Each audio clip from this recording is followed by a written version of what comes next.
by the Philadelphia Eagles in Philadelphia that put Philly in the playoffs and put an end to the Cowboys season. Akers kicks it away. Felix Jones from inside the end zone will take a knee. Take a look at the offense, and it's an offensive line that's now playing with Doug Free out at right tackle, making his 7th straight start. But all eyes were on Tony Romo during the month of December, and he did not disappoint. 7 touchdowns, only 1 interception. Yeah, and of course during that time they're 2-2, winners of the last 2. Of course, the win that they had a couple of weeks ago there in New Orleans against the undefeated Saints at the time is really what has propelled this team to where they are today.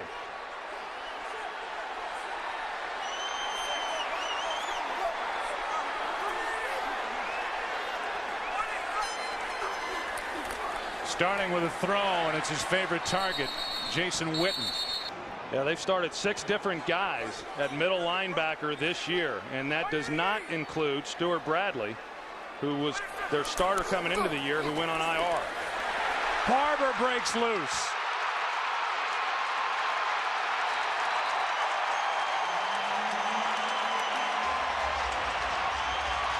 "32 yards before he's brought down by Macho Harris." Well, good start for the Dallas Cowboys. It's just going to be a slant to the weak side. You're going to see it right off tackle, and the line does a good job. John Phillips, the tight end, in at the fullback position, lead blocks, and it has been a while since Marion Barber has had a run like that.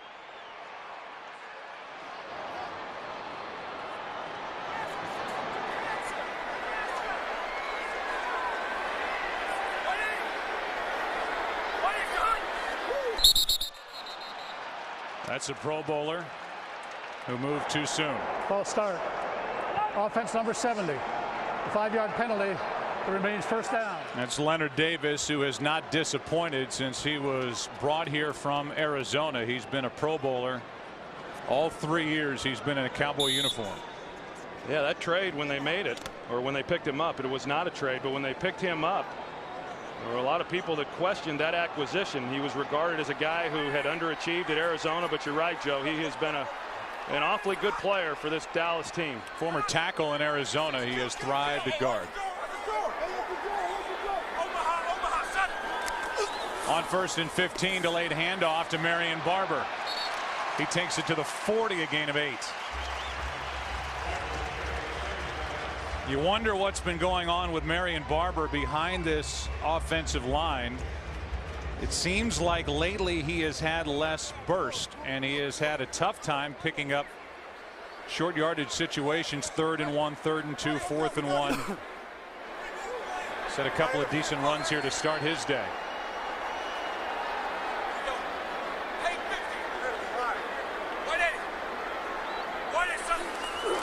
Second down and 7. Romo has it batted down, and it was into the hands of Bunkley, who knocked it away. It's 3rd and 7. And I think what's interesting, Joe, is what Sean McDermott, the first-year defensive coordinator for the Philadelphia Eagles, has chosen to come out in this first possession of the ball game. Think back to the last time these two teams met.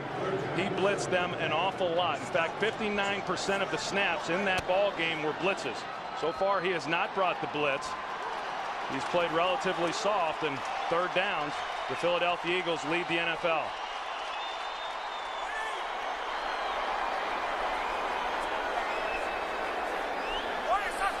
Here they come on a blitz. Romo throws, and it's incomplete.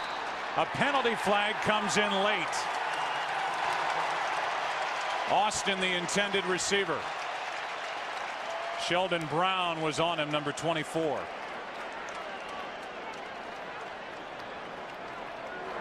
Pass interference. Defense number 24. Penalizing the spot of foul and a first down. Looks like Sheldon Brown might have got a hold of the jersey as Miles Austin starts to the inside. You see the right hand right there, and sure enough, it's a good call there by the official. Sheldon Brown, who has had an excellent season. In fact, many people within the organization felt that he was worthy of earning his first Pro Bowl bid. It didn't happen. But a tough penalty once you've been able to make a stop there on a critical 3rd down play. Brown with 5 interceptions, a career high. These two teams had 6 players each named to the Pro Bowl. Romo slips, throws, incomplete in the direction of Austin with a linebacker. Moses Foku out there in coverage at 2nd and 10. Well, Tony Romo here has been where he's done a heck of a job, because Asante Samuel, he's going to undercut Jason Witten. They split him out. That's where Romo wanted to go with the ball. He sees the relationship there with Samuel and sees that if he turns it loose, that ball's going the other way for 6 points. He got off of it. And talk about another guy, he did earn his Pro Bowl, as you see, his 3rd one. And you can do a lot of things defensively when you've got the corners that the Eagles have. Kill! 180! 2nd down and 10, and they run it with Marion Barber. Right side, blocker in front of him. Has a 1st down before he is ridden out of bounds by Akeem Jordan, a gain of 18. Well, the real key to this right now is Dallas is getting off the line of scrimmage. We were talking about Leonard Davis. Watch him come around in the block that he's able to make on Moses Foku, which is what springs Marion Barber. Of course, then you've got Kyle Kozar, the left guard. He's also leading the way. For a big physical group that this offensive line is, they're also a very athletic group, much more so than they get credit for. 3 carries, 58 yards in this opening possession for Marion Barber. Play action, Austin down at the 10. This is a Dallas Cowboy offense that had no touchdowns on their opening possession for the first 13 games of the season. They've done it now in back-to-back games. They've scored a touchdown. They did so at New Orleans, and they did so last week at Washington when Wade Phillips' defense threw a shutout in a 17-0 win. Well, you come into this game and all the pressure was on the Dallas Cowboys, trying to prove that they could play well and win a big game like this late in the year. And this settles a lot of nerves when you're able to open up the game and go on a drive like this. 2nd down and 4, delayed handoff, Felix Jones, and it's well played by the Philly defense. Jones takes it for a gain of 1. Trent Cole was the first one there, and for Trent Cole, he's headed back to the Pro Bowl, although none of these players want to play in the Pro Bowl because the teams that will be representing each conference in the Super Bowl, those players who are Pro Bowlers won't actually participate in the game in Miami. Yeah, and there were some that weren't real fond of playing in the Pro Bowl anyway. They like that trip to Hawaii, though. Sounds like you're making an admission. 3rd down and 4.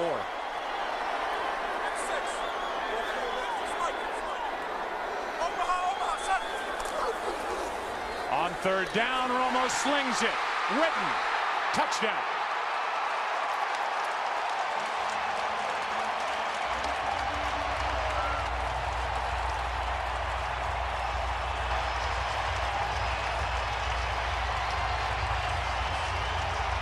You know, if you're going to play the Dallas Cowboys, especially on 3rd down, you better jam Jason Witten up at the line of scrimmage. They failed to do so, and you can see Samuel's off in coverage. He tries to come underneath it and make a play.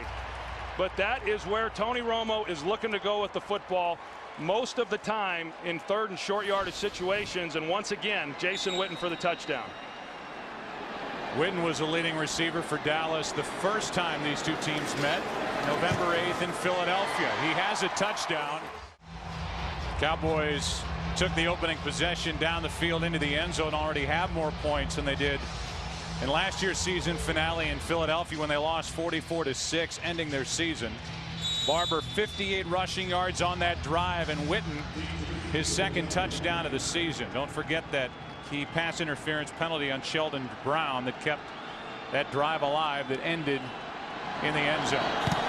Beeler kicks it away. Rookie Macklin will back up and back out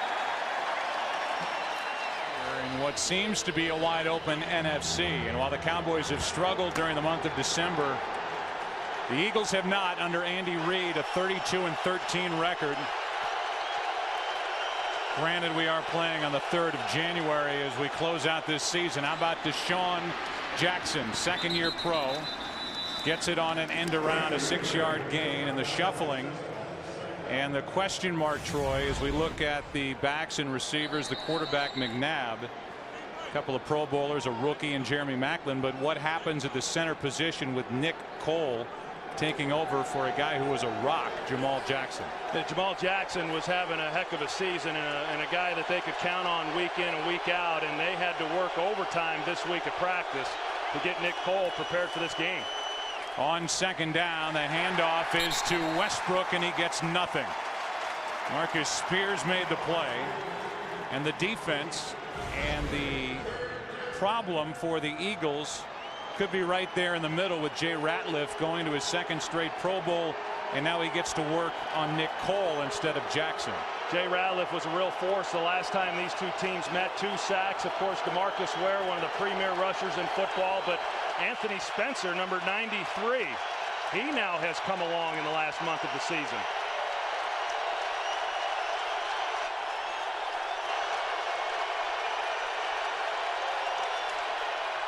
Out of the shotgun, McNabb is in trouble, and down he goes. Brady James gets his second of the season.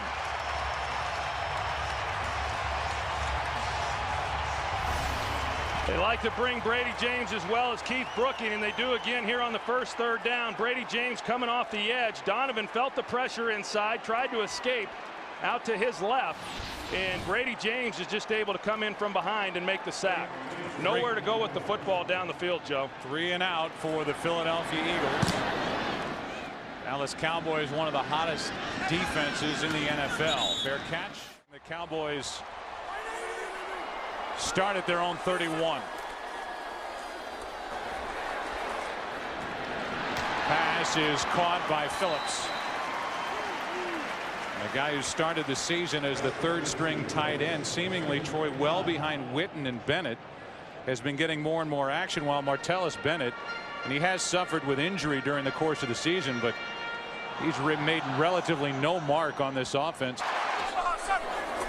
Second down and 3. Handoff is to Felix Jones. Shows his speed. Here's Felix Jones again. Running right through this Philadelphia defense. A gain of 8. It's Bennett in motion. Second and 2. That's Felix Jones making a move and getting a first down to the Philly 40. Will Witherspoon, who started the season in St. Louis, out there to make the stop. You know, it's a little bit like what happened a few weeks ago when they were playing the New Orleans Saints. You know, they went right down the field on their first possession. They got the touchdown. The Saints, as we all know, the #1 offense in all of football. The Cowboys defense forced the 3 and out. Cowboys went right back down, made it 14-0 in no time flat, and they're marching here for their second score. First down at the Philadelphia 40.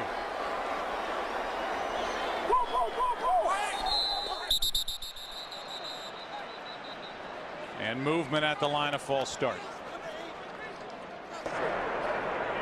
False start. Offense number 80.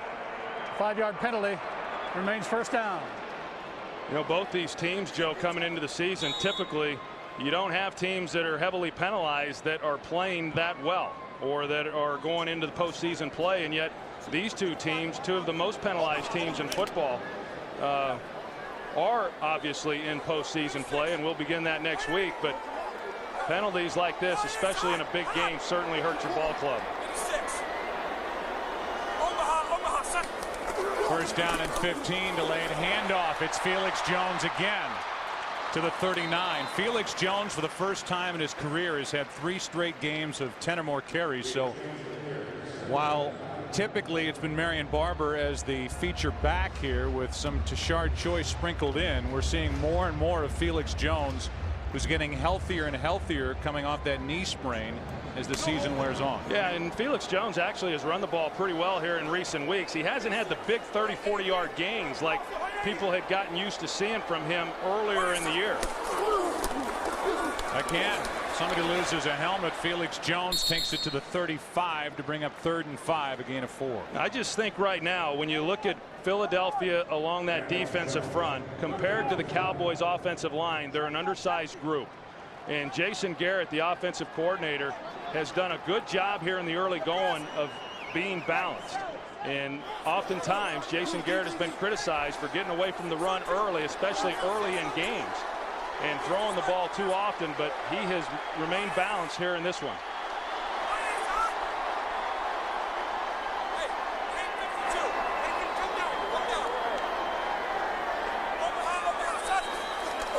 Third down and 5, a roll to the right, and there's Miles Austin, who sits down with a first down for Dallas.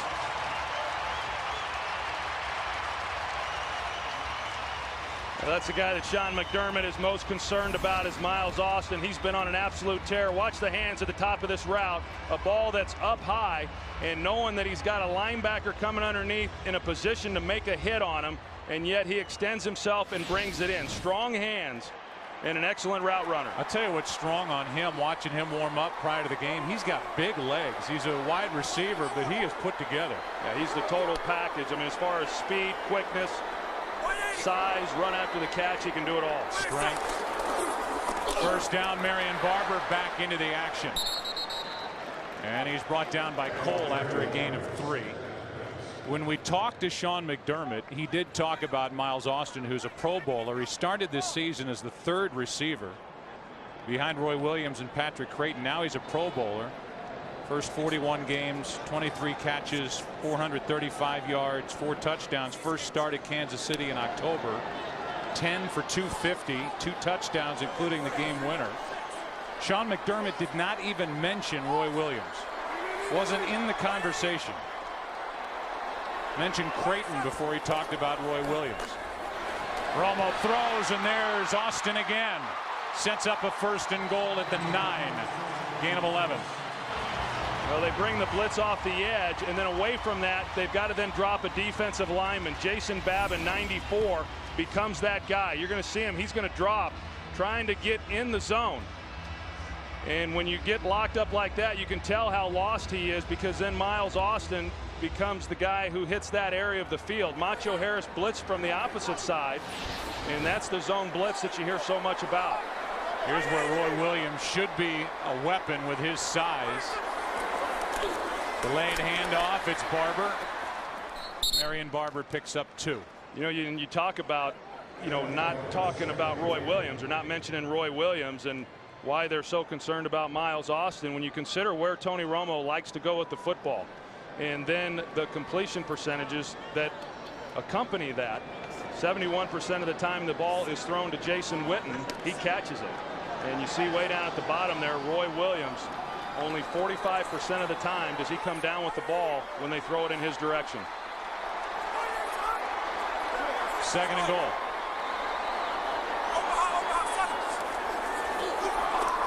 Romo has time. That's Barber. Loses the football, incomplete, and Witherspoon was right in his face. 3rd down and goal. Well, already with the Eagles, they like to rotate guys up front, as you said, Joe, and they have been rotating a number of defensive linemen throughout this series, trying to get guys some rest, trying to keep them fresh, especially on passing downs, so that they can apply some pressure on Tony Romo.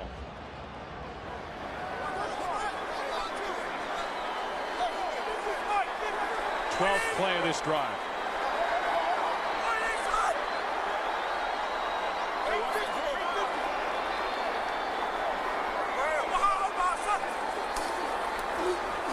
Romo steps up, batted into the air, and picked off. Exactly what Philadelphia needed. Joselio Hansen comes away with the interception, and it was Asante Samuel who knocked it into the air. Well, for Tony Romo, just his 2nd interception in the last 6 games. For the Eagles, their 25th interception of the season. And we'll take you back and show you what happened as the Eagles start with it at their own 14. A screen, and LaShawn McCoy just fell down, and a loss of 4 yards. Back to the pick. Yeah, you're going to see the Cowboys go trips here. Tony recognizes pressure off this side. He directs the line, but look right here. He's got one-on-one on the backside with Roy Williams, but he never looks that way. Instead, he plays front side, and Asante Samuel jumps this route. There's the route by Roy Williams. He fails to get off the press coverage. But Asante Samuel, who we have seen jump routes already here in this first half, jumps another one, which led to the interception. 2nd and 14, and the pass is caught by Macklin. And here's the interception, and it's Samuel, as you say, who got his hands on the football. You can see Samuel right here on the inside, and he just jumps right underneath Patrick Creighton as he was running the angle route, and gets the ball up in the air, and then Hansen's able to make the play. But a big stop right there defensively for the Eagles, and not giving up any points. This is an Eagles team that's plus 16 in the turnover ratio, 2nd best in the NFL. 3rd and 7.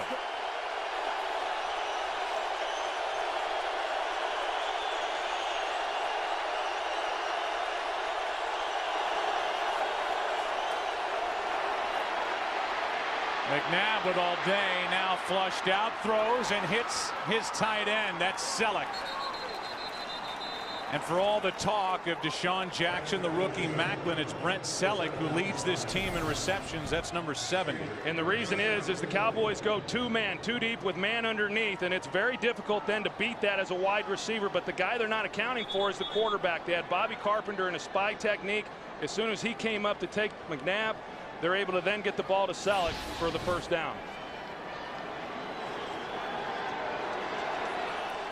The Eagles can let the clock expire on the first quarter if they wish. And they do.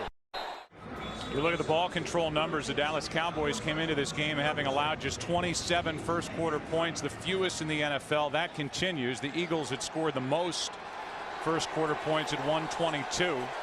They just got their first down in the last play of the first quarter. And so on 1st and 10, McNabb throws to Selleck, and he is hit by Brady James after a gain of 2. Well, that didn't fool anybody. They tried a little misdirection. They were able to run it on the first play of the game with the reverse and try to get Dallas over committing. They've got some size, but they're also a fast athletic group on the defensive side of the ball, and they try to come out with a naked boot, and Brady James was right there to make the play. So 2nd down and 8.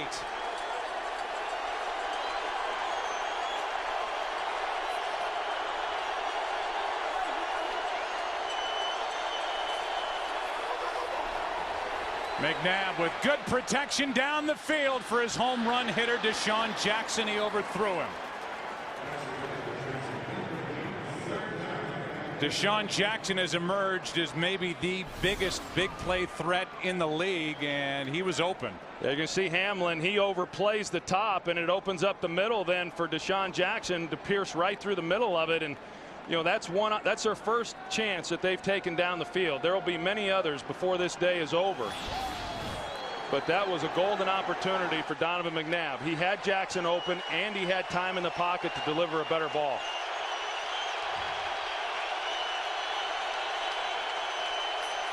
Third down and 8. Blitz coming from Dallas. McNabb throws for Selleck. Another big catch for Brent Selleck, who has a first down at the Dallas 41. 22 yards on 3rd down. And you got to protect against DeMarcus Ware in this pass rush. Jason Peters, going to the Pro Bowl, does a good job on him. But Brent Selleck, you know, what a year he has had. Excellent route at the top of that route by him. He starts into the outside, comes underneath Carpenter. And when you're locked up man-to-man and you fail then to make the play, there's nobody else there to get to him until he's picked up quite a bit more yards. Brent Selleck, who wasn't even invited to the NFL scouting combine, has really taken off here in 2009 as Leonard Weaver, a first-time Pro Bowler, carries for a gain of 2. Selleck, who had a big first half last week in the win, which became a nail-biter at home over the Denver Broncos, has had a good start to this one here against Dallas. Well, we talked about it coming in as the Eagles go to no huddle.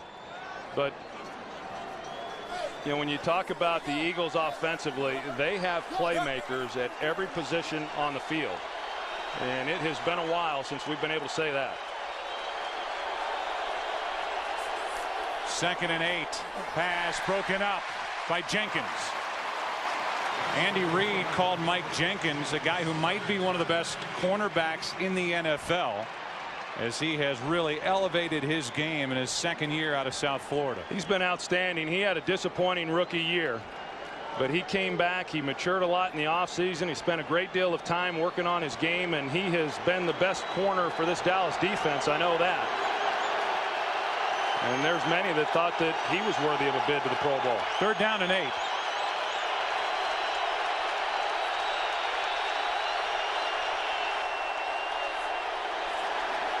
Penalty flags fly, and it's going to be against Dallas, and it'll turn it to a 3rd and 3. Neutral zone infraction. Defense number 94 moving into the neutral zone, cause the offense to false start. 5-yard penalty. Remains third down. This was one of the concerns coming into the game. You're going to see Nick Cole at center here, and he's going to direct the offensive line. He's telling them where the pressure's coming from and where they need to get to, and then you got to worry about snap counts and everything else, and everything's a little bit different. The mechanics of getting the ball snapped and the play off and running. And at the end of last week's ball game against Denver, it was an issue, and it has been a little bit of an issue here in this game already. Third down and 3 now.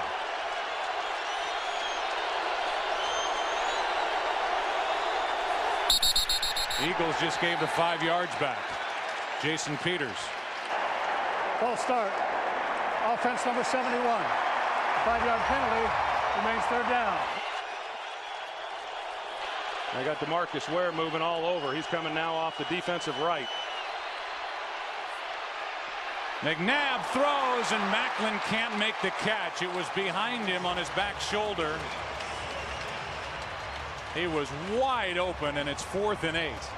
Yeah, wide open, just a busted coverage there in the Dallas secondary, and there was nobody within 20 yards of Jeremy Macklin. A ball that, you know, could have been in front of him, but a ball that Jeremy Macklin should be able to make. That's 2 opportunities now that Philadelphia has failed to cash in on. The deep ball to Deshaun Jackson, and then that one, which would have at least resulted in a first down, maybe even a touchdown. So now Sam Rocca will punt it. And they're missing somebody on their punt team.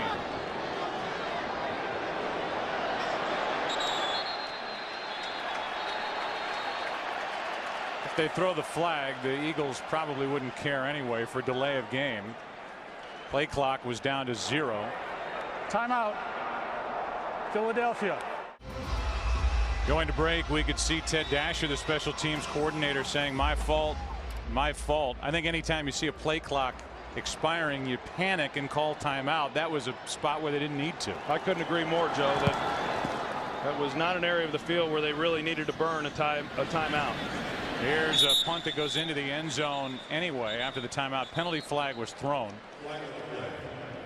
And it's a hold against Dallas.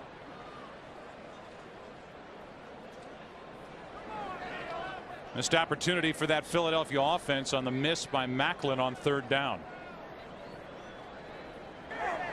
During the kick, holding number 32 of the receiving team. Penalized half the distance to the goal from the 21-yard or the 20-yard line. Hand off to Felix Jones. 2nd down and 7.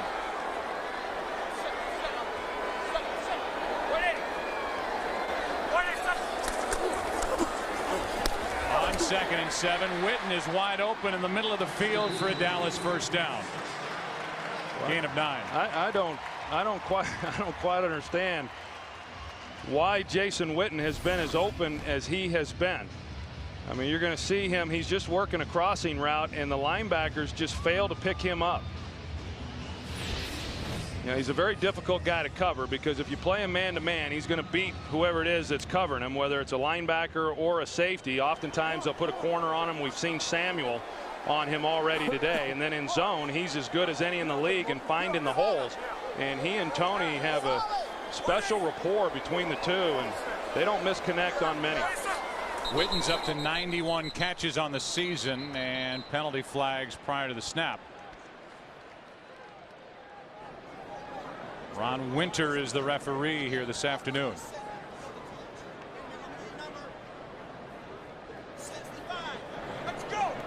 False start.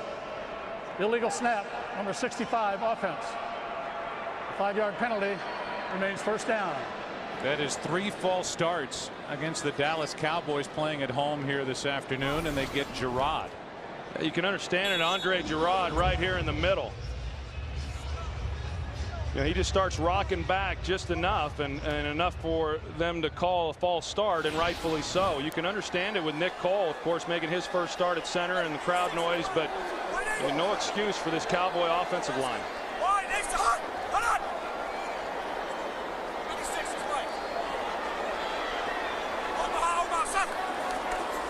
On 1st and 15, Romo throws. Patrick Creighton is wide open.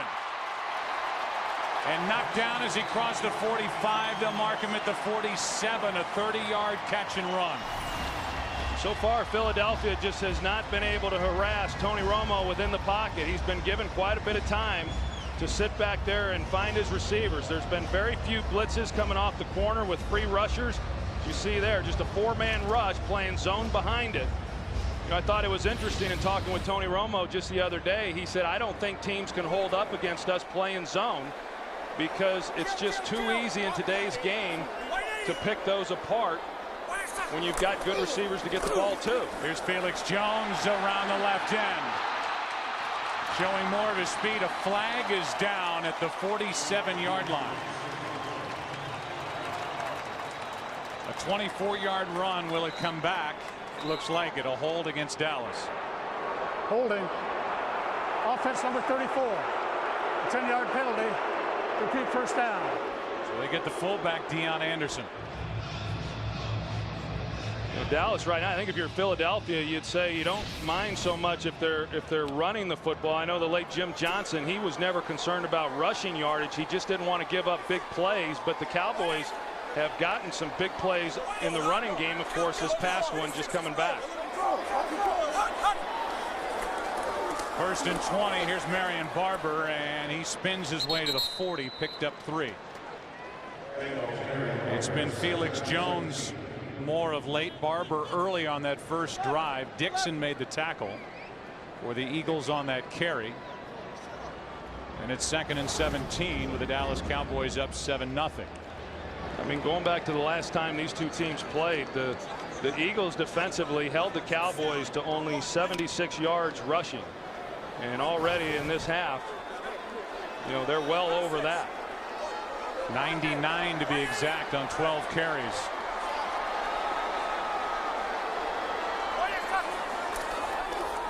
Four-man rush.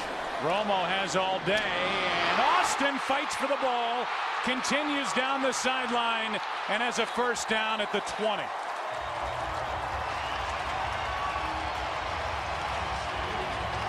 Well, the Philadelphia Eagles, they got a premier pass rusher as well in Trent Cole, and Flozell Adams assigned the duty of slowing him down, and he does a good job there on the backside for Romo. And you know, Samuel once again tries to make a play on this ball, and if you don't make it, and it's Miles Austin then who is on the receiving end, you're going to have a hard time getting him to the ground. Samuel comes back, tries to get at his ankles, and they were fortunate that that one didn't go for a touchdown. Well, that one went for 40. You could see the strength of Miles Austin, and there's no Pro Bowl jinx on Austin as he gets it again. He had only one catch at Philly in November.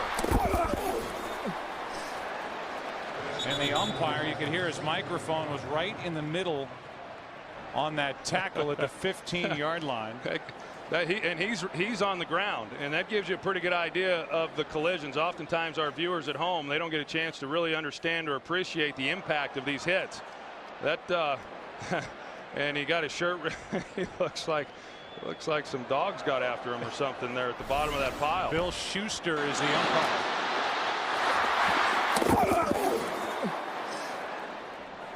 That doesn't sound like much fun.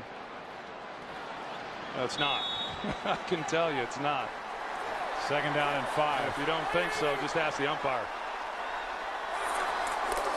Delayed handoff again to Barber, and he gets it just inside the 15. 3rd down coming up with 7 minutes to go in the first half here in Arlington. Well, this is an interesting possession right here defensively for the Philadelphia Eagles. The last time the Cowboys got down here in this position, in this part of the field, you know, they were able to get the interception, and now just looking for a key stop here on 3rd down.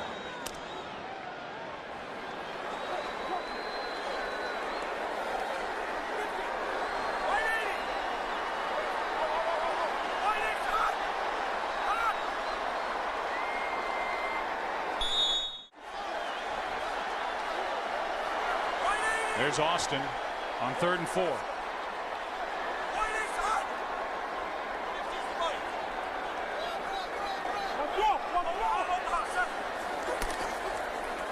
Pump fake, wide open, Creighton, touchdown.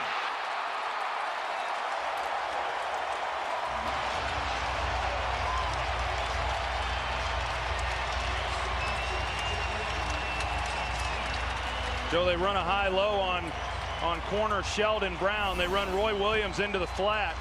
You can see him here, and then they put Patrick Creighton in behind him, and Sheldon Brown gets caught peeking inside at Tony Romo. Romo uses his shoulders and moves defenders about as well as anybody in football and got Brown to bite. Remember, it was Sheldon Brown in the first meeting in a 13-13 tie in the fourth quarter. He bid on a double move slant route that led to the touchdown to Miles Austin then.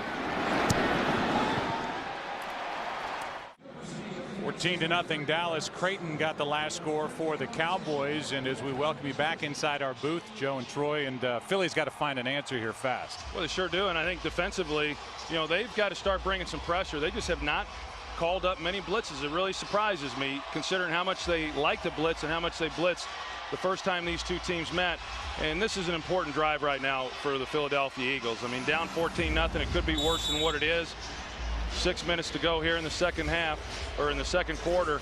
But I think this is a real critical possession offensively for this Eagles team. Remember, the Eagles have a red zone interception, which avoided more points put on the board by Dallas as Beeler kicks it away. Macklin on the return from the 2. Jeremy Macklin can't make the 20. Knocked out at the 19 by Sensabaugh, just a 17-yard return. And so now Donovan McNabb, who in the first matchup against Dallas on November 8th threw for 227 yards, 1 touchdown, 2 interceptions, and had a season-low quarterback rating of 61.4. Trying to figure out a way to move the ball on the Cowboys, who were coming off a shutout at the Redskins. First shutout for Dallas in 98 games after they had held San Diego and New Orleans to a season low in points over 6 days. So this defense for the Cowboys is rolling at the right time. McNabb over the middle, wide open for a catch is Macklin. He's to midfield. Well, Dallas was really confused defensively in getting lined up. Keith Brooking was trying to direct everybody, and nobody seemed to know exactly where they needed to go. You see it right here, Bobby Carpenter, and then as well as Orlando Scandrick, and then the ball is snapped, and then you've got a free receiver running right down the middle of the field. McNabb found him for 31 yards. Here's Westbrook. Westbrook, who has missed 8 games, dealing with post-concussion syndrome. He had 2 within 20 days. That nasty one at Washington. Now players down for Philadelphia. When Westbrook was literally knocked out, that's Winston Justice, the right tackle. Justice appears to be fine. He is out for probably just the 1 play. And here's how he was injured. You know, he comes off the ball and then he goes low, just trying to make a cut block there on the backside. Everything's fine right there, but it's at the end of the play when Westbrook comes over the top of him that he kind of lands there on the back of his ankle. And you know, now they weaken 2 positions. They move Harriman's out and they bring in Stacey Andrews at guard.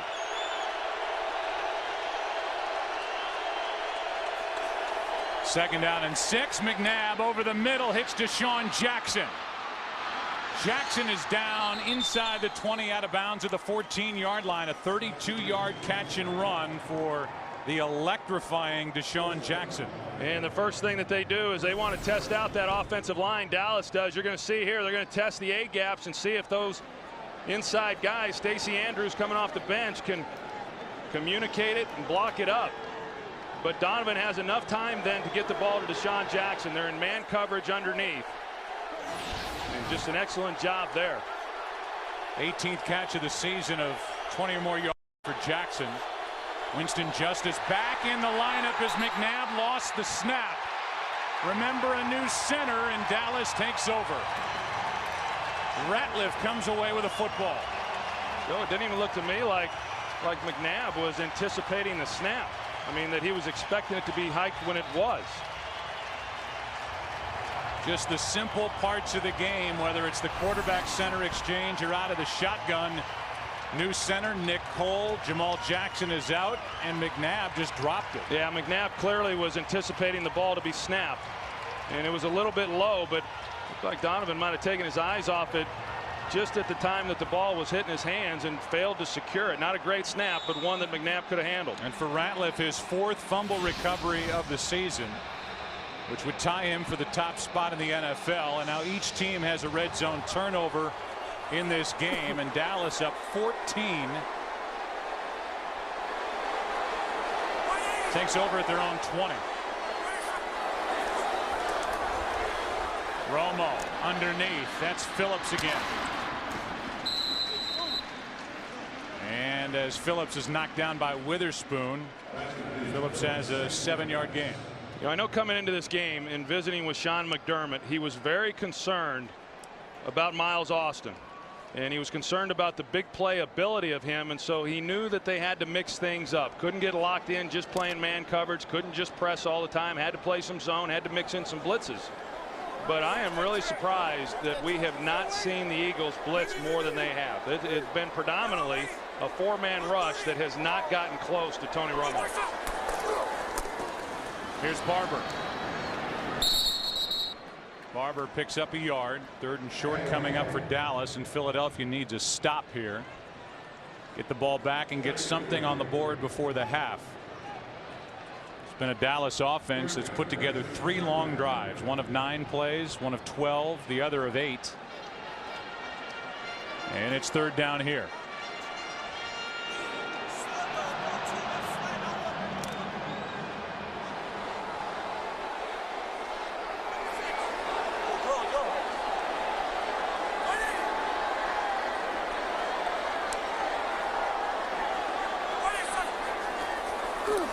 Romo throws and hits Creighton in stride. Down in midfield with another Cowboy 1st down. You know, so they're coming with a 4-man rush. It's not getting to Romo, and then they're not jamming any of these receivers coming off the line of scrimmage. Hansen is playing outside technique, which then opens the gate for the slant route. The only guy then that can take that away in a zone coverage is a linebacker, and on a 3-step drop, that's just not going to happen. And so you get the ball to Patrick Creighton inside, and nobody's able to make the play until he gets on the safety level. So now for Patrick Creighton, 3 catches, 67 yards, a touchdown. And this Cowboy team's already put up 283 on Philly. Here's Ogletree, overthrown. Penalty flag down on the field anyway at midfield. We'll check the call from Ron Winter.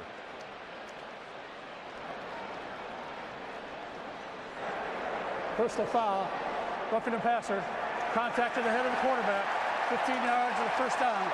Number 53, defense. So they get Foku. They don't. Dallas doesn't get the bomb to Ogletree, but they get 15 yards and another 1st down. Yeah, this time they did bring the linebacker blitzes, and that's why Foku was in position, and he gets the hand there on the face mask of Tony Romo, and it doesn't take much, as we all know. They protect the quarterbacks awfully well. And the Cowboys trying to get the ball to Kevin Ogletree, a guy who's been used more here recently. And one of those players who's really emerged with tremendous speed on the outside. On 1st down, handoff to Jones. Over the right side. And he's to the 31-yard line.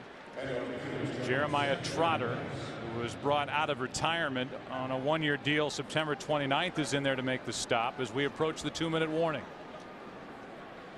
It'll be 2nd down and 7. Each team has 2 timeouts left, and we'll take a break. We keep talking about the opportunity Philadelphia has if they win here against the Cowboys. They're the number 2 seed in a 1st-round bye. If Dallas wins, Dallas, with what's going on in the desert with Green Bay beating Arizona, the Cowboys would jump up to a number 3 seed if that score holds, and Philadelphia would go from a possible 1st-round bye to the number 6 seed in the NFC. Here's a screen for Miles Austin. Austin picks up 5, and all right, Kurt, 3rd down and 2.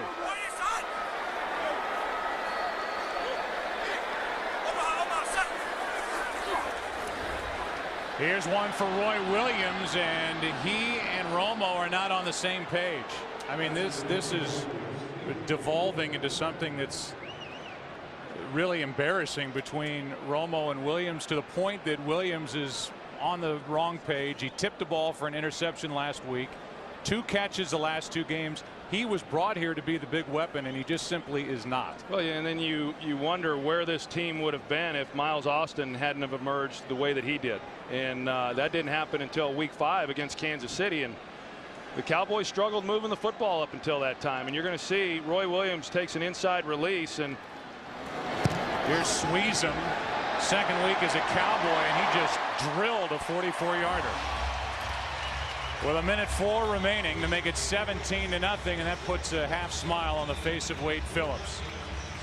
But back to that 3rd down play, and Roy Williams with the ball thrown his way. Well, Tony's under pressure, and so he's got to get the ball out, and they're running a little slant and go, trying the same route that Miles Austin ran against Sheldon Brown before. But once Roy started to go to the outside, that's where Tony Romo expected him to stay, and so he threw it up trying to give him a chance. I don't think they would have gotten a play anyway, but you know, those are some of the little things within a route that can sometimes throw a quarterback off. 24 games now, the 25th game with the Dallas Cowboys for Roy Williams. He has 57 catches total. And as I mentioned, 2 catches now over basically the last 2.5 games. And he was critical of himself this week, saying, I don't know how they can have confidence in me. Talking mainly about Tony Romo and certainly Jason Garrett. He's got to work hard to regain that confidence. Well, that's not happened so far in the first half. Well, it hasn't happened, and it hasn't happened up to this point. It likely won't happen, if at all, until next year. And you know, I appreciate the fact that Roy Williams has taken ownership and says it's on him, and it's been a tough year for him, and we all know that. A lot was expected and little was delivered. Beeler hits it, and it's yet another touchback. 2 in this game. You know, the Cowboys also had their red zone turnover as well with Tony Romo's interception, but you know, I think Jeremy Maclin probably scores a touchdown on that ball if he catches it. So you're talking about what could have been and should have been probably 17 points. The 2 touchdowns, Deshaun Jackson, Jeremy Maclin, and then at least a field goal on the fumbled snap. Eagles with 2 timeouts left. They have got to get something going here at the end of the half. Plenty of time, and the pass is dropped. Incomplete. Deshaun Jackson bobbled it, and then it hit the ground. 2nd and 10 with 55 seconds remaining in the first half. You know, it's interesting coming into this game, Joe. I talked about the things that I thought were important for the Philadelphia Eagles to have success, and they had to be able to give Donovan McNabb time to throw the football. And if they did that, you know, it looked like they could take advantage of some things down the field to the playmakers on the outside. He has had time to throw the ball. They've just failed to connect and complete some of these passes, and then they needed to get a takeaway, and they were able to do that also defensively. Ware coming off the edge, doesn't get there. Selleck makes the catch, and he's wrestled down with a first down, and a penalty flag is thrown as Jenkins was out on the edge and on the boundary with Jason Peters. Looked to me like the Cowboys are signaling that this is going to go against the Eagles. I think Peters did something to Jenkins when the 2 got out of bounds over near Andy Reid. It's a 14-yard catch and run by Selleck, could be wiped away. After the play was over, personal foul, offense number 71. 15-yard penalty, first down. Here's Jason Peters and then Mike Jenkins at the end of this play, and you know, the Eagles have just done some really dumb things in this ball game, and Jason Peters knows where he's at on the field after this. Initially, the initial contact there was no penalty there, but Peters continually goes after him well after Jenkins is out of bounds. So that moves the ball back to the 19-yard line. And now 47 seconds remain in the half. 17-0 Dallas.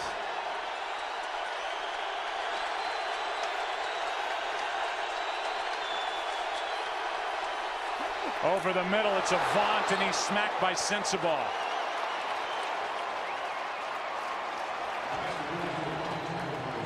The Eagles still have 2 timeouts, and they elect here to keep the clock running. They're wasting a ton of time. If it's going to take them this long to get, and then they ultimately wind up stopping the clock, but if it's going to take them that long to get a play called, then they would have been better off using one of those timeouts that they had left. 28 seconds remain now. One timeout.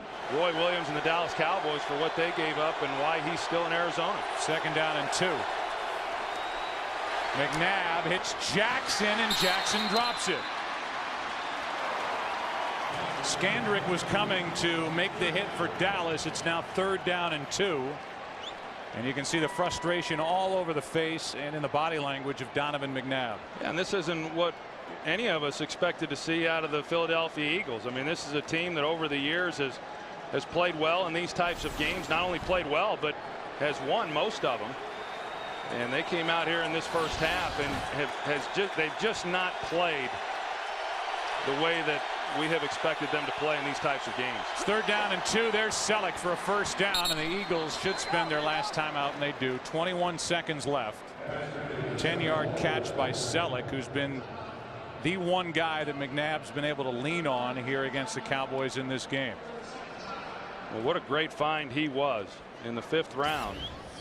And you think about it, it's been a while since they've had that kind of production at the tight end position, probably going back to when they had Chad Lewis. And you know, it's amazing that just a few years ago that everyone came into the game knowing, hey, we got to just slow down Brian Westbrook, and they moved him in a lot of different positions. And you know, if you could shut him down, then you could pretty much shut down the Philadelphia Eagles. And as I said earlier, I mean, they've got some outstanding young players. The Philadelphia Eagles are going to be around a while, especially with what they have on the offensive side of the ball. They started this season as the 2nd youngest team age-wise in the NFL. Underneath, it's Westbrook. Westbrook, who was one of the most dangerous running backs in the league in 06 and 07, gets 6 yards. Brian Westbrook was number 1 in receptions and receiving yards for a running back, number 4 in rush yards. He's a good blocker. You could put him anywhere on the field. He was a defensive coordinator's nightmare as a matchup problem. But he is no longer the feature in this offense at this time. 2nd down for Philadelphia. Pass is caught by Westbrook, and Westbrook stays in bounds, and that's the end of the half. I was expecting Donovan to take one shot down the field and see if maybe they couldn't steal one. But once he got tackled in bounds, it was over. Philadelphia needs a jolt here to start the 2nd half to climb back in it, down 17. Beeler kicks it away. Macklin will take a knee, and we go down to the field, and Ham Oliver. Well, Joe, a very livid Brian Westbrook gathered up the offense right before that half ended and demanded that each player take pride in their job. He said, stress nothing else but to do your own job. Meantime, after his defense pitched that shutout, Wade Phillips told me at halftime how that happened. I said, what worked? He said, we just played really, really tough. We have to continue that in the 2nd half, given Philly's big playability on offense. Back to you. All right, Pam, and that is what Philadelphia brings. You see number 10 going out to the left. Deshaun Jackson, he's the home run hitter. McNabb can get the time so far. He's been pretty well protected, Donovan McNabb. From the 20 on 1st down, the pass is caught by Macklin. And the rookie out of Missouri gets 9. Well, I think if you look at the first half there, Philadelphia offensively and Donovan McNabb, I mean, Donovan, for the most part, threw the ball pretty well.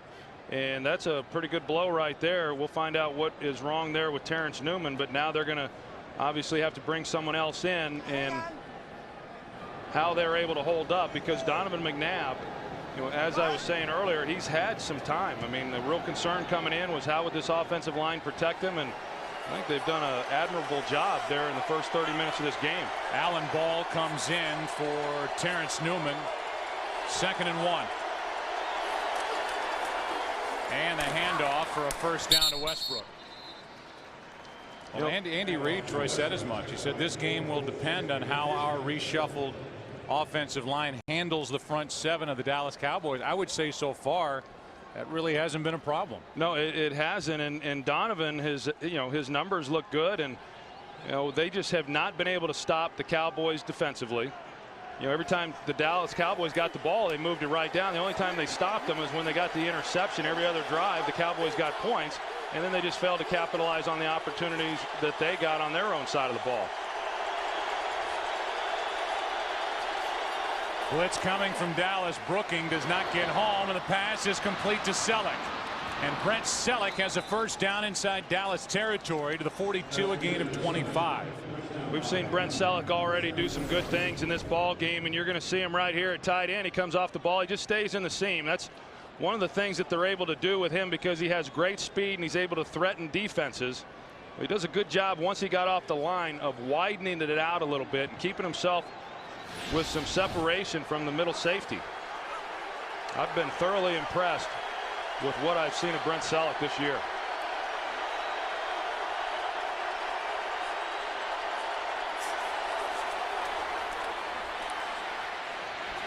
McNabb down the field and tipped incomplete, and Hamlin gets up looking for a flag. Now on second down, handoff is to Westbrook. Westbrook brought down by Alan Ball, who's played some safety. Now he's playing in place of the injured Newman, a gain of 8. And it'll be third down and 2. You know, that's one of the reasons why this has been such an outstanding season for Donovan McNabb, because, you know, in addition to the way he has played, he has had to do it with a different cast of players, a young cast of players, and he's done an excellent job of bringing them along. It hasn't all gone well here today, but for most part this year, he has been very good in bringing them along. Third down and 2. McNabb over the middle, incomplete for Selleck. Sends the ball in the middle of it for Dallas. And you can see they're in that position of the field to where they're going to go for it here. Actually, now Akers trots onto the field. I'm with you. I mean, this is a 53-yard try coming up if they do kick it, as Selleck could not make the play. Macklin was slow to get up. Well, Dave Akers, you know, he's a Pro Bowl kicker. He's been very steady this year, and so Andy Reid wanted to give him a chance and just come away with something positive on this drive. From 53, Akers missed it. 100,000 expected for this game. There's a look at the standing room only section of this new stadium, Cowboys Stadium. Best starting field position for Dallas, up 17-0, starting at their own 43. Felix Jones is brought down by Patterson, a loss of 3. Good play. So you go back and watch the snap and hold on this kick, and you know, at first blush you'd say, wow, he didn't get the ball held upright enough for David Akers, but that's actually the way David Akers likes it. It looked like the ball was going to hook back in inside that left upright, but just misses. Akers, who hit from 60 yards in that direction during the pregame warmups, and who had made 24 of his last 25 and who's headed to the Pro Bowl, misses from 53. Now it's 2nd and 13 for Dallas. Romo setting up a screen for Felix Jones. Quentin Michael drags down Jones after a gain of 22. Well, we kind of anticipated here in the second half that defensive coordinator Sean McDermott would bring pressure, and he did, and the Cowboys got him with the screen pass, but there is a penalty on the play. During the run, holding, offense number 65. Penalized 10 yards to the spot of the foul. Repeat, second down. Andre Girard, the center, guilty of a hold, headed to his 4th straight Pro Bowl. Tell you, that was set up beautifully too, because as I said, they brought the blitz, and it meant that they were then in man coverage, and if you can block the one guy who's assigned to the tailback, Felix Jones, you can get a pretty big gain, as they were able to, but it comes back because of the hold there on the center, Andre Girard. 10-10 in that important game for the Denver Broncos, trying to win to stay alive in the AFC playoff race.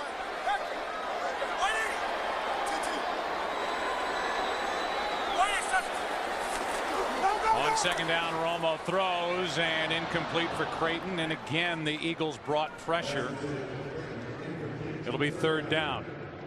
And we'll go back and try to see if we can see what happened. Andre Girard right there, 65 at center, and he's going to come out, and whether or not he actually gets a hold on anybody, you see him go low, and I guess when he reached up there and grabbed him as a linebacker there, Jeremiah Trotter, I don't know if he got much of a hold there or not, but with Trotter going to the ground and him reaching up to grab him, that's what warranted the call. So it's now 3rd and 18.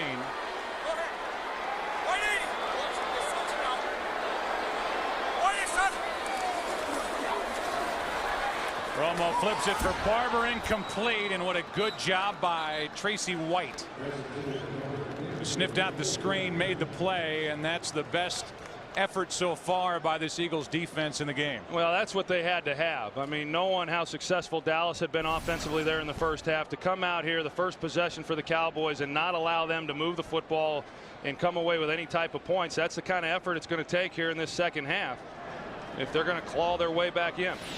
This will be the first punt for Matt McBriar. Big penalty on the hold committed by Gerard. Wiped away a run by Jones and a first down, and now McBriar hits a big punt with Jackson waiting deep from inside the 15. And he is tripped up, and what a good play by Alan Ball. Deshaun Jackson was slow to get up. He just now got off the field after that punt return when he was wrapped up by Alan Ball on a good tackle. Dimitri Patterson was also shaken up on the play, and here's the play by Alan Ball. Meanwhile, Terrence Newman was out with a knee contusion. He's back in the ball game for Dallas, and word from their sideline is Tashard Choice is out with a concussion. 10:22 left in the third quarter, and it's Westbrook for a gain of 2. It was an awfully good job there.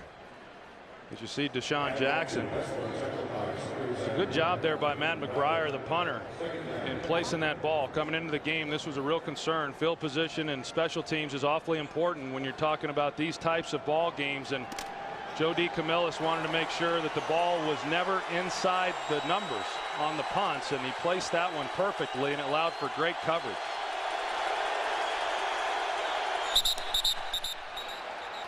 False start against Philadelphia.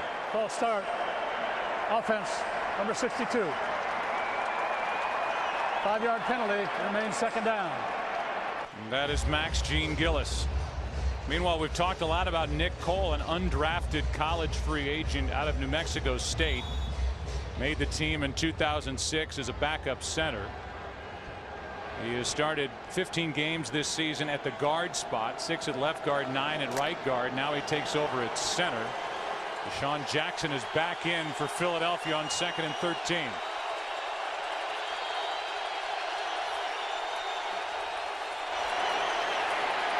Protection for McNabb, and he throws behind Jeremy Maclin.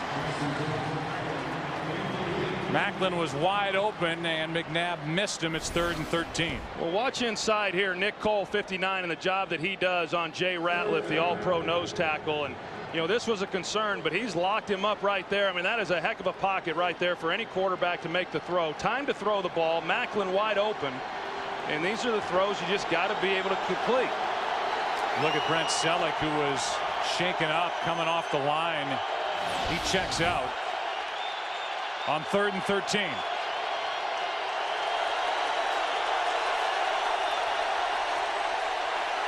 McNabb steps up and throws it into the ground with heavy pressure. DeMarcus Ware was in there for Dallas. And it's 4th down. I think Dallas defensively has just done a heck of a job for the most part of just throwing the Eagles out of sync. You know, when they do get something going, they have a penalty that then sets them back. But they've just not been able to string together enough good plays to get anything positive going. A big difference maker for this Dallas defense of late has been Anthony Spencer and his progression. Here's Creighton on a hop. The NFC East division title is on the line. The Eagles trying to win here today to clinch a first-round bye. That's not going according to plan for Philadelphia. And for Dallas, a chance to go into the postseason on a 3-game win streak. Well, Dallas has been saying all year long this is a different team. It's a different makeup, and they like playing together, and this year was going to be different. And you wait and see in a game like this, how are they going to come out and play? And they have responded. They got off to a great start, which was real important for them. and they've played very, very well. And if they go on to win this ball game, then they get to come back next week and try to do it all over again against these Philadelphia Eagles. And they could very well be the number 3 seed in the NFC playoff race. With what's going on out in Arizona. Handoff to Barber. And Barber, what a good play by Trotter. Down on his belly, he reached up and made the tackle, and he saved what could have been a big play for Dallas. You're not kidding. Jeremiah Trotter is on the ground and is just able to reach up, and you can see him right here in the middle. And he's going to come off, scrape off the edge, and they do a good job, Kozar does, of getting a block and getting him on the ground. And that's the tackle right there that we've seen more and more of on Marion Barber. You know, there was a time when you couldn't get him down like that, and he hasn't been able to make the first guy miss the way that he had just a few years ago.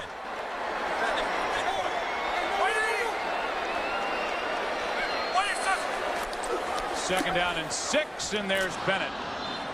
Jason Garrett, the offensive coordinator. What did he dial up on 3rd and 6?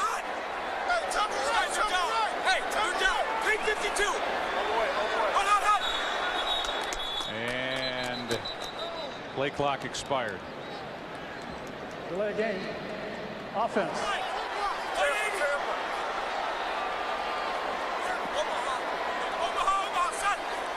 Third down and 11. Romo just throws it in the direction of Witten. There was nothing there. Good work again by the Philadelphia defense. Cowboys started with great field position and they go nowhere. Yeah, and the real key here, Joe, is that Sean McDermott, the defensive coordinator, has started dialing up some of the blitzes that you're so used to seeing from this Eagles defense. They've come out here in the second half, and on the 2 possessions, that's what confused them there on 3rd down and warranted the penalty. And they're doing some things now that I anticipated them doing when we came into the game right from the start. Back-to-back 3-and-outs for the Dallas Cowboys, and the punt sails into the end zone. 7:59 left in the 3rd quarter. The Philadelphia Eagles, who have not started a drive outside their own 20, will start this one at their 20. The defense has to feel a little better about how they've played, especially the last 2 series. And it's 17-0 Dallas, and it looks more and more like, with what's going on out in the desert, if Dallas wins, they'll be the number 3 seed. Again, if Philadelphia wins, they get the number 2 seed and a bye week, but they've got a lot of work to get accomplished before that can be a reality. Down 17-0. Handoff is to McCoy. And LaShawn McCoy picks up 4. Already has the Eagles rookie rushing record. Brady James on the stop. There's the day for McNabb. 186 yards for Westbrook. Really not much of a factor. Selleck has been the one guy. 6 catches, 94 yards. Yeah, and Selleck just came out of the game. 2nd and 6.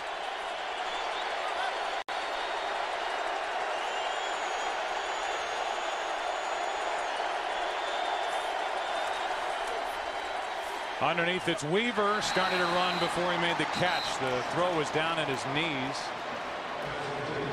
And it's 3rd down. Well, they've just not been in sync. And, you know, I know Eagle fans out there will look at all the opportunities that have been missed, and the drop balls and the penalties and the chances they had for big plays. But this Dallas defense over the last 9 games has been outstanding in limiting teams to scoring points. It's 3rd and 6.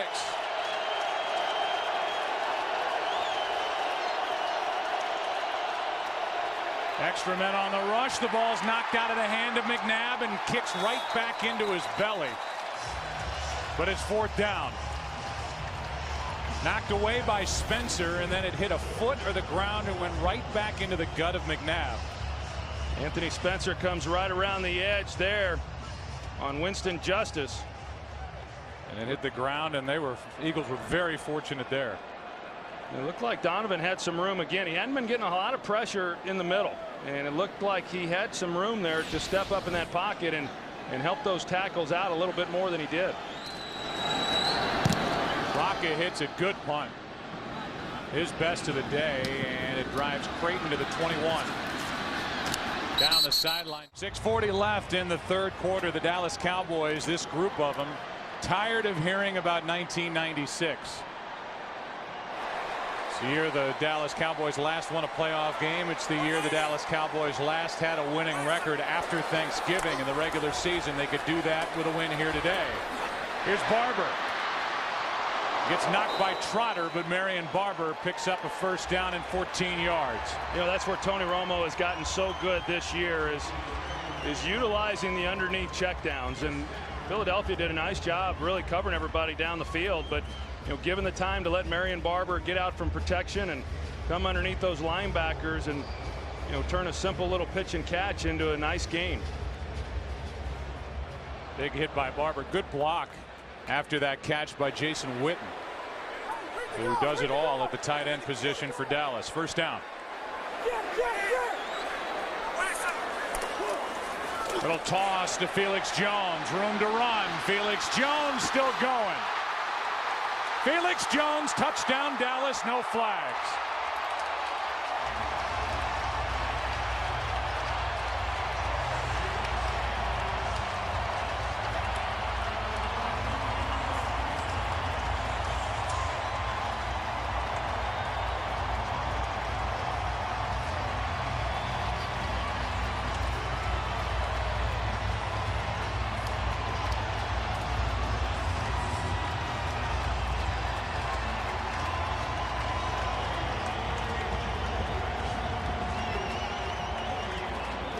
.49 yards and a touchdown. You saw the reaction from Jerry Jones, who said during the week, in a way, this is our first playoff game.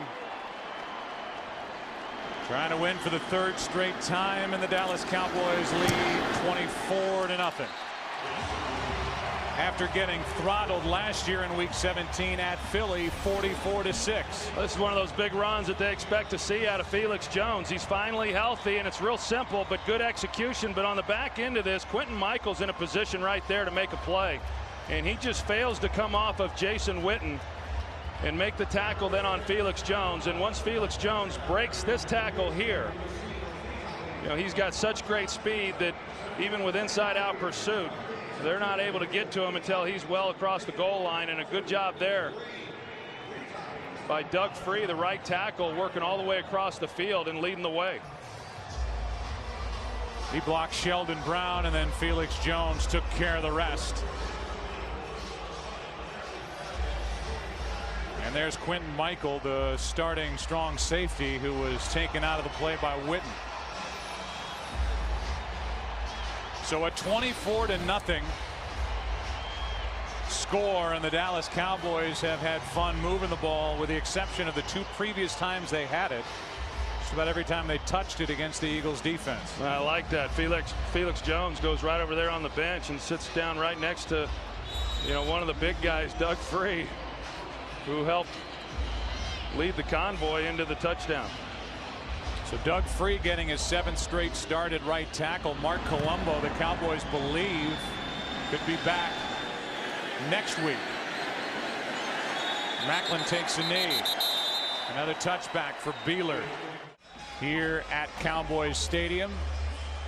And now the Dallas Cowboys are taking it to the Philadelphia Eagles. Deshaun Jackson with 1 catch. He had 2 the first time these two teams met, for just 29 yards. And it's not like Dallas has really done much to take him out of the picture. It really has just been a lack of execution on the Eagles' part. They could get Bowen. Instead, they're going to say false start. Bowen came across. We saw this call earlier. See if they're going to get Bowen or if they're going to give it to the left tackle. Neutral zone infraction. Defense number 72.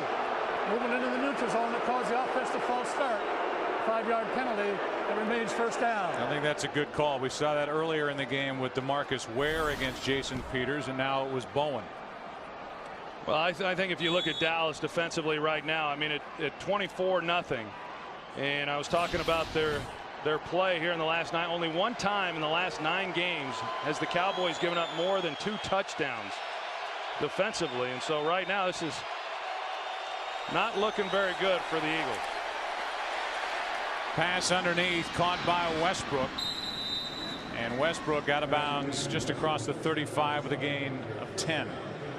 Bobby Carpenter forced him out. For the Eagles this season, set a new team record. They beat the record that they put up last year for points scored in a season, 429. They've been shut out here today. That's how well this Dallas defense is playing. The heels of that shutout at Washington and what they did to the Saints and Chargers. Well, that's the point. I mean, they've faced some awfully good offensive teams, and they've done a nice job of virtually shutting them all down. More pressure, and it's Spencer.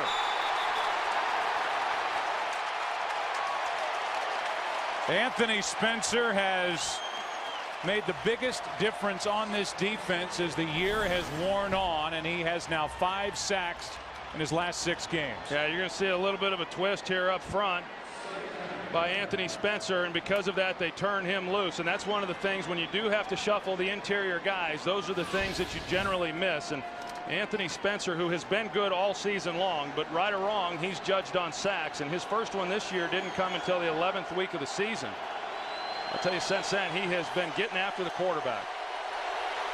McNabb on second down is going to run and slides down up near the 34, a gain of 7. That's something, Troy, you talked to Anthony Spencer about. It's like a home run hitter going up, just thinking about hitting home runs as we go back to that play. Yeah, you can take a look at Deshaun Jackson right here, and I've noticed this now on a few routes that he's been running. It just doesn't look like he's, I don't know if he's just not healthy or what exactly is going on, but sometimes if you're not one of the reads within the progression, you don't come off as hard. Nothing wrong with that, but on a number of occasions it does not look like he's been as explosive as what we're used to seeing from him.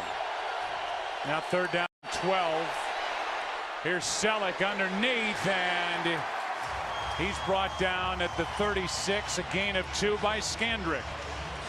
And here's where Donovan McNabb was wanting to go to the football. They're going to run a post corner route, with Deshaun Jackson on the outside, one-on-one with Mike Jenkins, and that's a lot of respect right there on the corner. But because of the timing, Donovan McNabb didn't sense the urgency on Jackson's part, and so he ends up coming underneath. But that should have been a very easy pitch and catch by those 2 players. 3.5 to go in the third quarter. Rocca hits it. Creighton on the return. Gets around Jose Leo Hansen and then gets popped on the sideline. No flag is thrown, but the official is Joe Mays. They were right on top of it. I'm not so sure there should have been a penalty, because if you're going to get out of bounds, you better get out of bounds. I mean, Patrick Creighton was pretty casual.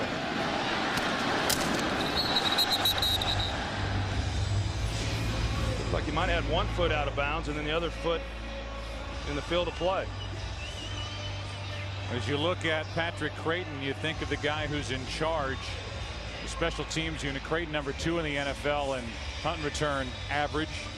And Joe DeCamillis, a 44-year-old, has been through just a heck of a ride during this season. A broken neck back in May, 4 fractured vertebrae as the team's indoor practice facility collapsed. And had an emergency appendectomy last Sunday. The team was getting ready to play the Redskins, went to a Virginia hospital, watched the game there, and then flew back during the week. He's been through a lot, but he has really made a difference in the special team. Dallas. Well, and he sure has, and he was bestowed the highest honor by this Cowboy team by naming him the Ed Block Courage Award, and typically those just go to the players who have overcome a great deal, and he certainly qualifies as much as he has overcome, and a nice honor for him. He's done a heck of a job through some adverse situations. Jeremiah Trotter is down and getting the attention of the trainers for Philadelphia. It's just with 4 fractured vertebrae in the neck of Joe DeCamillis, just the way he's walking around, you can tell how much pain he's in.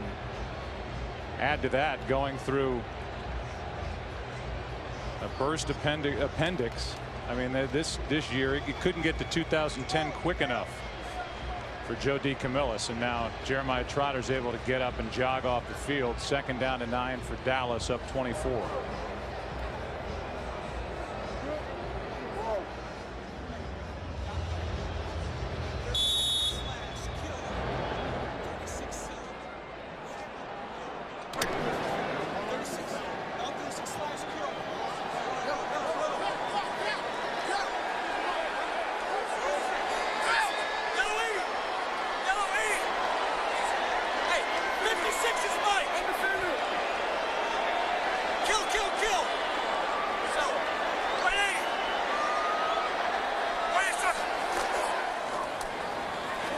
Romo throws for Ogletree. And Kevin Ogletree, an undrafted college free agent and a rookie, good for 15 yards. You're going to hear Tony Romo yell 56, 56. Yellow 8! Yellow 8! Hey, 56 is Mike! And what he's saying is that he's the Mike, and so that directs protection his way. Now the Cowboys block up at the tight end position, expecting blitz. This is just a two-man route, and they run a double move on the outside. The Eagles don't bite. But then you've got Ogletree, who comes off of that on a comeback route, and just excellent job by Tony Romo. I mean, he has really taken charge of this offense in a lot of ways. Great play, but he's been a great leader as well. Here's Barber on first down, out across the 35. All right, so a 6-0 start for the Denver Broncos, and they come in having lost 7 of their last 9. And they put Brandon Marshall on the bench, and Tony Scheffler, and Jay Cutler thinks he's back playing with the receivers in Chicago again. Kyle Orton, I'm sorry. 2nd down and 7. Romo throws and hits Witten. Jeremiah Trotter cannot cover Jason Witten. And Witten good for 25 yards. And the offensive line has just dominated the line of scrimmage. You look at the protection that Tony Romo has afforded. I mean, that's awfully nice right there. And you know, we spent some time talking about some of the work that Juan Castillo has had to do, the offensive line coach for the Eagles, with the changes that they've had to make due to injury. And Hudson Houck is one of the best in the business at getting his guys prepared to go out and play week in and week out. He's been doing it a long time. As the offensive coach for Dallas, under a minute to go, 3rd quarter, in a game dominated by the Cowboys on their way to a number 3 seed in the NFC playoff picture. Here's Felix Jones. He's to the 36. That catch by Ogletree made me wonder if, as we go through the postseason, if Kevin Ogletree doesn't start to get some of the action that maybe, say, Roy Williams would get. And even though their bank accounts look a lot different, and even though the Cowboys paid a lot to get Roy Williams in a Cowboy uniform, Ogletree may be more effective right now. Well, there's no question in my mind he's more effective than what Roy Williams has been, and he's gotten more opportunities. It's going to take a little bit more, though, before you give up on a guy who you've given so much to. No catches today, 2 over the last 2+ games for Roy Williams. 2nd and 7. And underneath, there he is again. Jason Witten tripped up at the 20. And that's the end of the 3rd quarter here. Philadelphia Eagles came in with visions of a 1st-round bye, a number 2 playoff seed in the NFC playoff picture. And the way this has gone and what's happened in the desert, they would be a number 6 seed at the end of the day, unless they mount a tremendous rally. Start of the 4th quarter, 1st down for Dallas. Toss to Felix Jones, rolling to his right. No gain. We'll go back and take a look at that previous throw to Jason Witten, and you're going to see they don't jam him again. I mean, he's continually had free releases.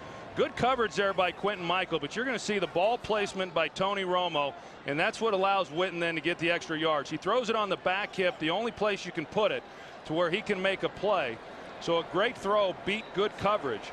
And that's just the kind of relationship that he and Jason Witten have, and that's why they've been able to complete so many passes amongst them. And he now has that same kind of relationship with Miles Austin.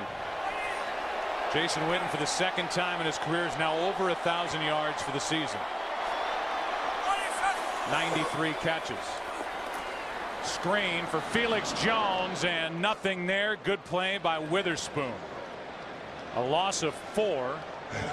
And it's 3rd down. It's been feast or famine on these screen plays by the Cowboys, and that's generally the case. But this time Witherspoon, he sniffs it out, and they're not able to get a body on him, and you know, he comes in on Felix Jones just at the time that he's making the catch. Well, if there's any team that should know how to defend a screen, you would think it'd be the Philly defense, with working against Andy Reid and what they do offensively in practice. Always been so good at it with Westbrook. It's 3rd and 14.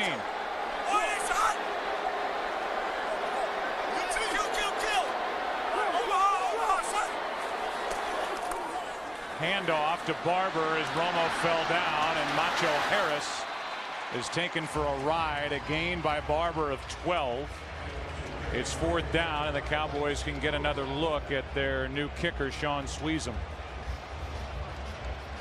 The irony of Sweezum being a Cowboy is that he missed only 3 times with the Washington Redskins, but 2 for Washington in a game here.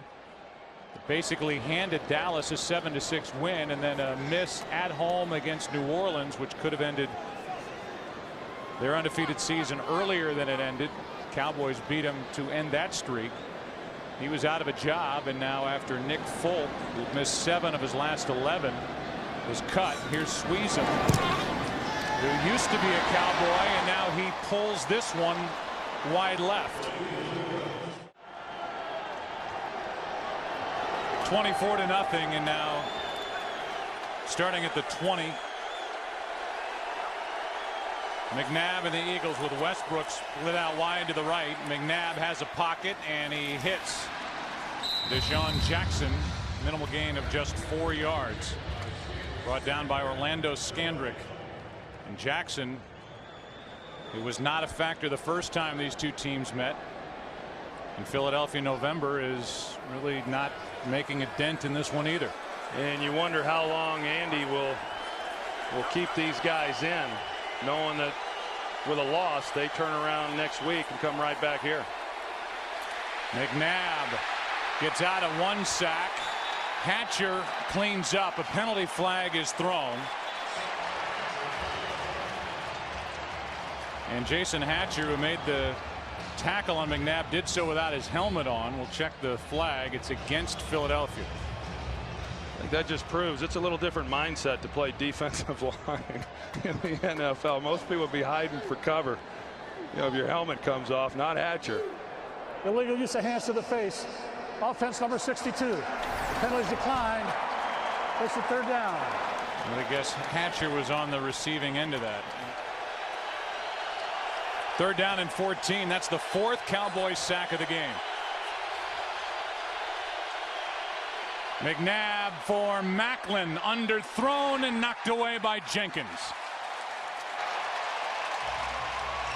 Well, if there was any thoughts that maybe Deshaun Jackson wasn't 100% healthy, he just proved that on that route. You know, this is a straight go route, or excuse me, Jeremy Macklin. He's a straight go route right here, and he goes right by Mike Jenkins. And you know, Donovan McNabb, the ball came out just a little bit funny and wasn't able to get it out there far enough for him. But you know, we talked about it coming into this game, how important it was going to be for the Dallas Cowboys to not give up big plays, and they have done a good job in that regard. Rocca with his 6th punt. Patrick Creighton. Penalty flag flies. So this is coming back. There's a block in the back just when Creighton started to get some room to move. 52-yard punt, and a 15-yard return will be called back.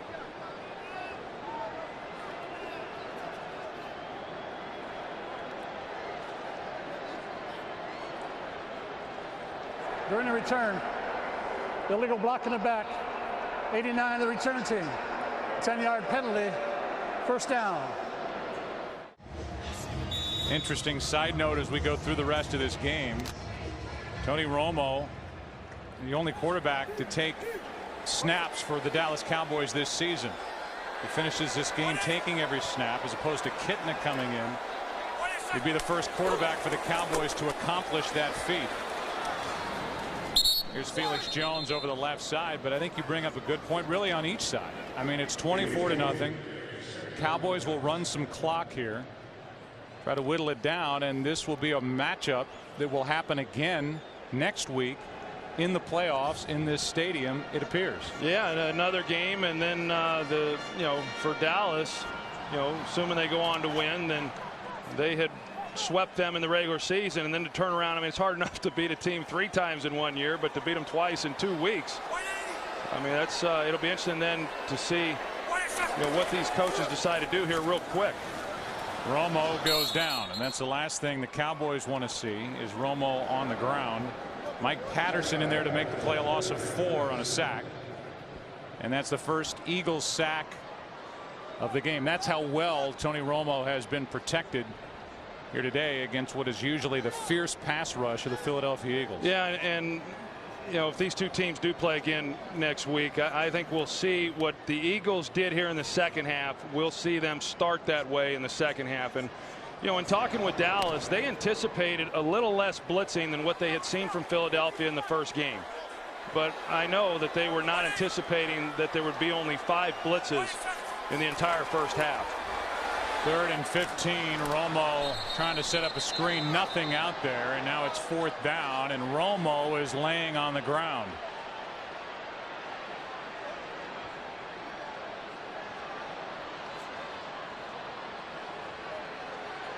And he's able to get up and limp away.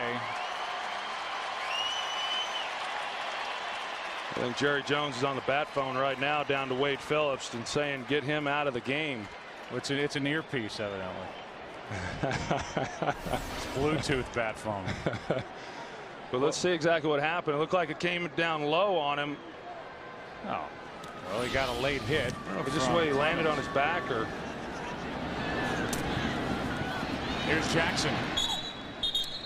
Jackson's forced out near midfield. Tony Romo is up and limping around. We were here earlier in the year when the Cowboys took on the Washington Redskins, and Romo left that game briefly with an issue with his low back. Well, he just grabbed the hat and pointed at John Kitna and said, "You're in." Out of the shotgun, it's McNabb, who gets away from Spencer and is able to throw it away. You and I came on the air today, Troy, talking about, with a look at the NFC playoff picture, who was the hottest team heading into the final weekend of the regular season, then the playoffs. We both thought Philadelphia with a 6-game winning streak, and now with what's happened here today, maybe it's the Dallas Cowboys. Well, I think you'd have to say it is. I mean, really, and I thought that coming into this game would determine then, who was the hottest team as you go into postseason. Here's Westbrook, and he gets nothing, brought down by Bowen. But the one thing about it, and it's been discussed, and these players in Dallas understand it, that this is a nice accomplishment to win the NFC East. Not easy to do. Competitive division. But now they have to come back next week in a playoff game and win their first playoff game in a long time. And if they fail to do that, then it certainly will take away from what they did here today. And the Eagles, that's not area they're unfamiliar with. Last year as a number 6 seed, they made it all the way to the NFC Championship game. They're headed to a number 6 seed again, as on 3rd and 10, McNabb throws down the middle off the left hand of Avant, and incomplete. It's 4th down. And I'd be real surprised if we see Donovan McNabb or a number of these players any longer in the second or in the rest of this ball game. And when you think about this division, this will be the 13th time in the last 18 years that either Dallas or Philadelphia has won the NFC East. The Eagles have not been shut out in their last 68 games, and in the history of the Dallas Cowboys, they have never had back-to-back shutouts. That's how well this defense is playing. Coming off a shutout in Washington. They've taken over in '96 for Drew Bledsoe. Here's Barber. And Barber is out just shy of the 15-yard line. We go down to Pam Oliver. Yeah, Joe, there's some very tense moments for a while there as Tony Romo tried to loosen up that back. He has what they're calling a back strain. John Kitna has not even gotten up to warm up yet, so we'll see how long he goes. Back to you. All right. And I think I'm speaking for a lot of people when I say I'm surprised to see Tony Romo back out there right now. Well, I'm real surprised, and I won't be too surprised if all they do is hand the ball off. But I can assure you this team's going nowhere without number 9.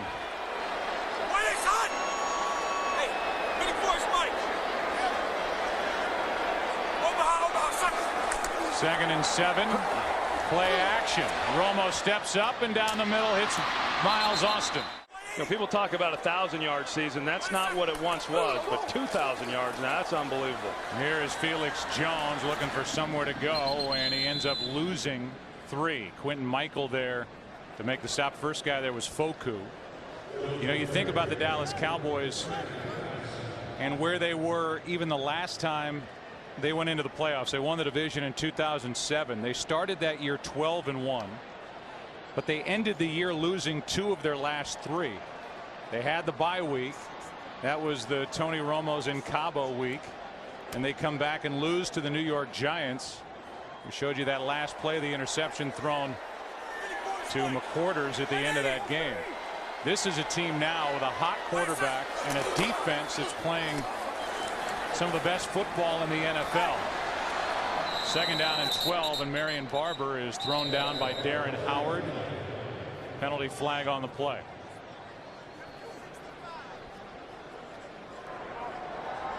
Holding. Offense number 65. A 10-yard penalty. Repeat 2nd down. It's another one on Gerard. Now you talk about Wade Phillips and what they've been able to do since he took over as head coach. He's won 66% of his games, but he knows as well as anybody what the standard is. I thought he had a good line though when he said that when they talk to him about not having won the big game, he said they only call them big games when you lose, and there's a lot of truth to that. And coming into this ball game, this was regarded as a big game. And so he needs to win the biggest game, and he certainly needs to win a game in January. But this is a nice win for Wade Phillips and his Cowboy organization. Phillips, who was 0-4 in his career during the postseason as a head coach, and now Romo throws, pass caught by Witten, and Witten is out just shy of the 25-yard line. So Romo will head into the playoffs personally 0-2, and his head coach Wade Phillips will head into the playoffs 0-4, and Romo, even at the end of that little dump off pass, took a shot to the back. Well, and you talked about it, some of the injuries that he has had, and he's had to nurse his way through. He had the ribs earlier in the year. He had a contusion to the back, so that becomes a problem, and he is moving very gingerly. And like I say, they don't need me to tell them. They are acutely aware of the fact that they're not going to do what they want to do without Tony Romo. Romo throws and hits Patrick Creighton, who's had a big game. It just got bigger as he's down inside the 45. 32 yards after going around Jose Leo Hansen. Patrick Creighton, this is where he's really good in the slot. Not the fastest guy, but he's got excellent quickness in and out of the break, and good job there. And that's an area where they had some success the last time these two teams met, and they're able to make another good play there to Patrick Creighton. We welcome in a new audience joining us here. It was a battle for the NFC East. The Dallas Cowboys have been in control since the beginning. First possession, got it into the end zone, and now Romo hands off. That's Felix Jones, who's been busy here today. And Donovan McNabb and the Philadelphia Eagles, the number 6 seed, and these two teams will have a rematch here next weekend.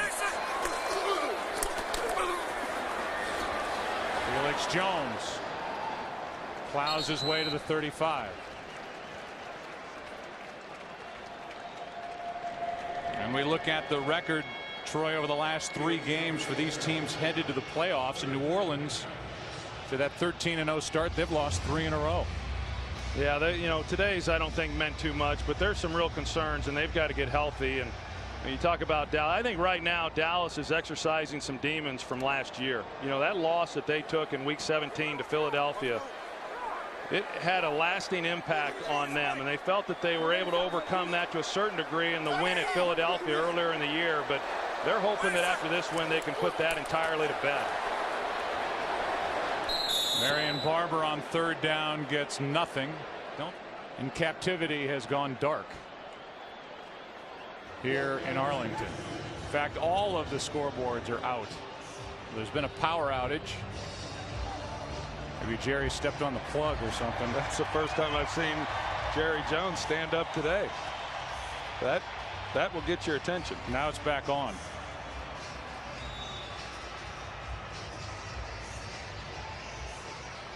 It's probably a switch in the luxury by the owner's box. What does this switch do? Who hit the switch? It does get awfully dark when that thing goes out, though, doesn't it? Yeah. It's 4th down. Romo's still out on the field. You talk about, by the way, last year's 44-6 win for Philly at home over Dallas in week 17. The Eagles started this day with 9 different starters than the team that played against Arizona in the NFC Championship game. In the last game last year for Dallas, Terrell Owens was let go. Pac-Man Jones gone. Greg Ellis gone. It's 4th down. And Romo has to buy some time, and down he goes. Tap down. The Eagles will take over. Jaquay Parker back there to tap down Romo after he lost his footing, and the Eagles have it with 2:20 left. And the way it'll stack up, New Orleans will be the number 1 seed. Minnesota will be the number 2 seed. They're off next weekend. Dallas is the number 3 seed. Arizona number 4. Green Bay, then Philly number 6, and it'll be Philadelphia here at Dallas, Green Bay at Arizona. And don't think this isn't a big deal to Jerry Jones, who we keep showing the owner's box, to get another home game here in his new stadium next week. And if you're the number 3 seed, it's not crazy to think you might get another before the Super Bowl if you're lucky enough to make it that far.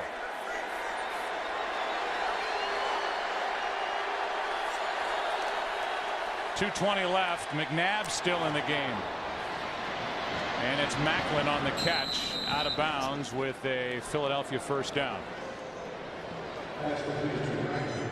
Well, the way this thing is seeded out, as you said, Joe, you're right. I mean, as the number 3 seed, it's not unrealistic to think that there's a real good chance that you wind up getting, a game back in Dallas. The way, to go back, all we can go off of is how teams have played up to this point. Dallas clearly playing very good football here over the last 3 weeks. Prior to this game, Philadelphia had been. New Orleans, there's some concern. Minnesota came back, played well, but they haven't been hitting on all cylinders either. Now McNabb's trying to avoid a sack. Penalty flag is thrown. Looks like a hold, and Avant drops the football. And it is a hold against Philadelphia, and a lot of the starters, including McNabb, still in the game, even though these two teams will meet next week. Holding. Offense number 29. 10-yard penalty. Repeat first down. I mean, when you see Donovan McNabb scrambling around, as we've seen Tony Romo scrambling around in a game that's 24-0, and you've got a playoff game coming up next week, I don't understand the point why McNabb or Romo is still in the ballgame. It doesn't seem worth it. Well, I agree. I mean, Andy Reid's been at this a long time, as has Wade Phillips. I mean, there's got to be some reasoning behind it all. But as I said about Tony Romo, well, same holds true with the Eagles. They're not going anywhere without Donovan McNabb either. McNabb, who missed 2 games earlier in the season as Kevin Cobb showed what he could do. Emmitt Smith hugging Jerry Jones with John Daly in front. Where's the rest of John Daly? How much weight has he lost? What's going on in the owner's box? They are hugging and wearing hats that say NFC East champions, as McNabb is flushed out of the pocket and throws it away. As this defense, this defense for Dallas wants back-to-back shutouts, something the Cowboys organization has never accomplished in its history. 3rd down and 11 for Philadelphia. Well, I mean, hey, we talked about the job that they have done, and teams move the ball on them. It's not like they're an overly dominant defensive group and nobody can move the football, but teams just are not scoring. I mean, when teams start getting near the red zone, and as far as not giving up big plays, they are awfully good, and they've made it hard on some of the top offensive teams here in recent weeks to put points on the board. McNabb guns it over the middle on 3rd down, and the pass is incomplete. Selleck had it for a moment and lost it. It's now 4th down and 11. McNabb airs it out. Macklin downfield, and it's incomplete. Cowboys take over on downs. Jenkins was there defending for Dallas. It looked like Macklin was looking at Hamlin, and Hamlin was looking at Macklin. Of course, Jenkins is in coverage, but right there, Macklin's looking at the safety the entire way. He's not even trying to make a play on the ball. That makes it even tougher to catch it when you're not looking at it. His eyes were on Hamlin the entire way. And Jenkins finishes off another strong day. Deshaun Jackson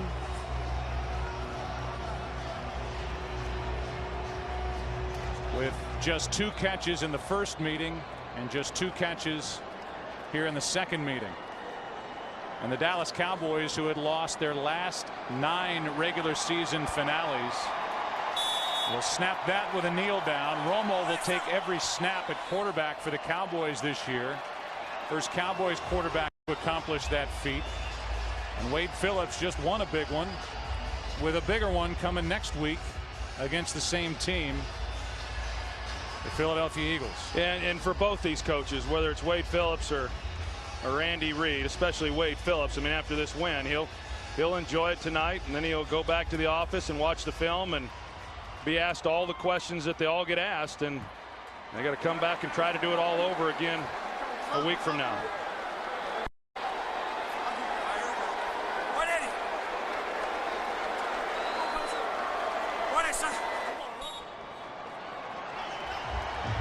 Need one more kneel down before the end of this game.